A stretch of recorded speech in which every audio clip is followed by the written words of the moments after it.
Hello and welcome to On My Bookshelf, and in this special episode I'm going to be taking a look at landscape photography on location with Thomas Heaton.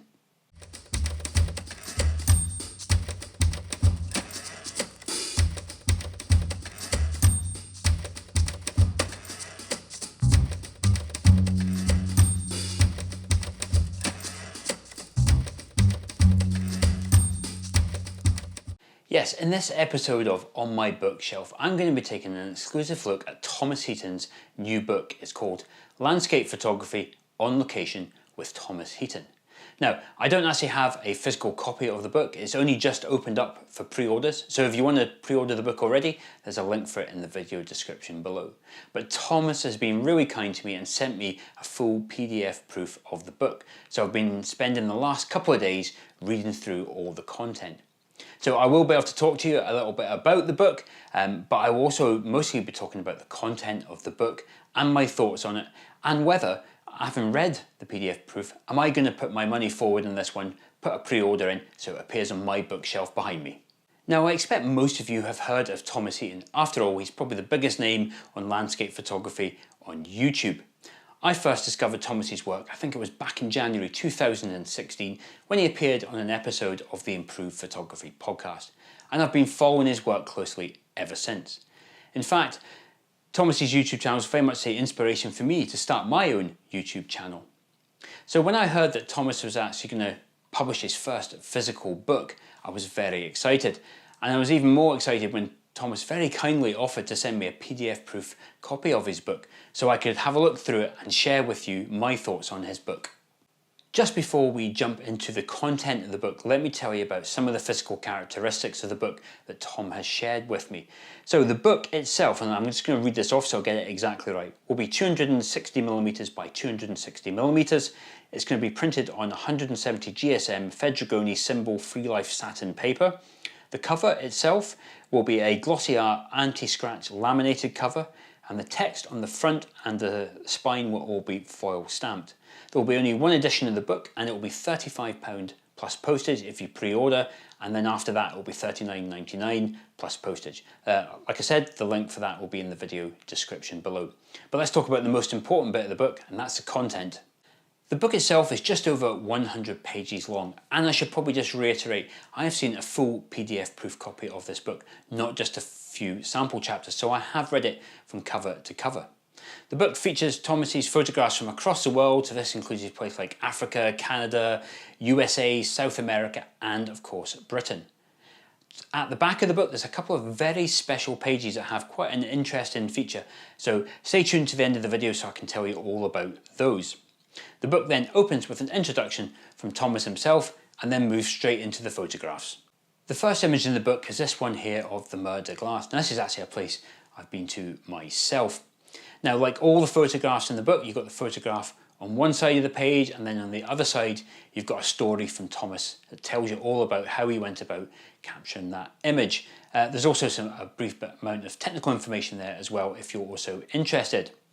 Now, what I find interesting particularly about this story, and in fact all the stories, because for me it's always great to see the pictures in print, but actually having a story in which the photographer shares his feelings or tells you about how the image came about is always a great addition to a photography book for me. And in this particular story, Thomas talks about his hike up to the Mer de Glace and how that his very first image that he took there was actually the one that he ended up keeping. And then he talks about the joy and excitement of his trek back down, and this is something I can relate to myself. You know that when you've gone out and you've captured probably a really special image, and there's that excitement and joy that you can't wait to get home and have a look at it on the computer. This image here of the Matterhorn is probably my favourite in the book. I just really like the composition, the light and the reflection. But as Tom tells you in the story that goes along with this image, this isn't just something he rocked up and took one evening. He had to go back there day and night, day after day, before he got the right conditions to capture that photograph.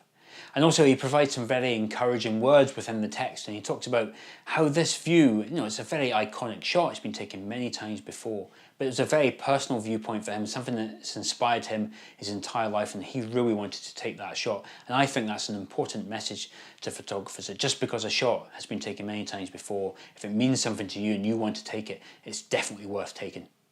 I really like this image of the Grand Canyon. It's got some absolutely fantastic light.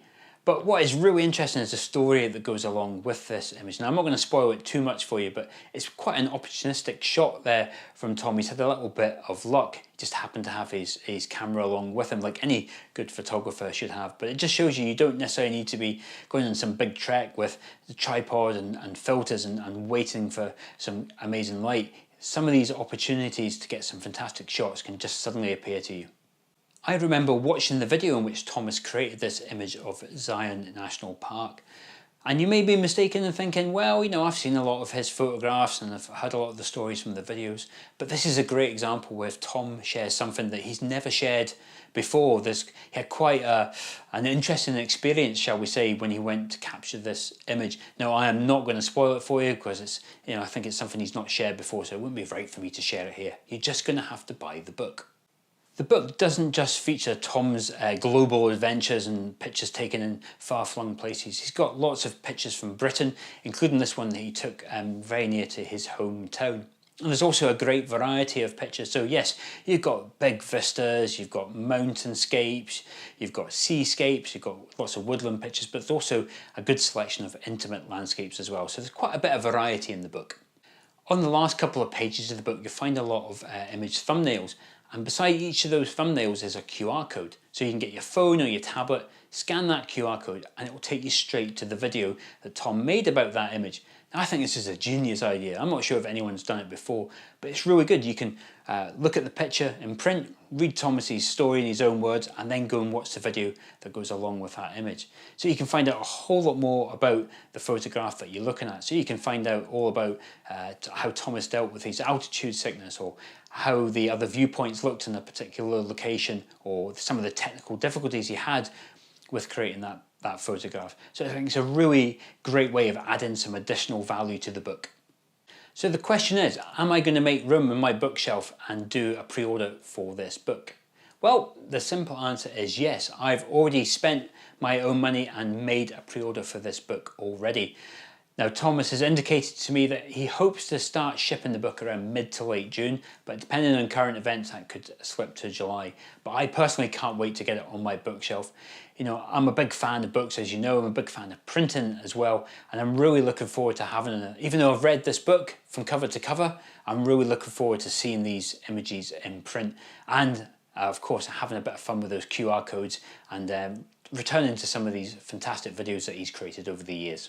Well, we're just about finished here. I really hope you've enjoyed this episode of On My Bookshelf. I hope you're all keeping well. I know there's not a lot of photography going on at the moment, but if you're looking for a bit of inspiration, I've got loads of books here on my bookshelf behind me. So if you want to watch an extra episode of On My Bookshelf, I'll put some links up in the screen there just now. Please do check them out.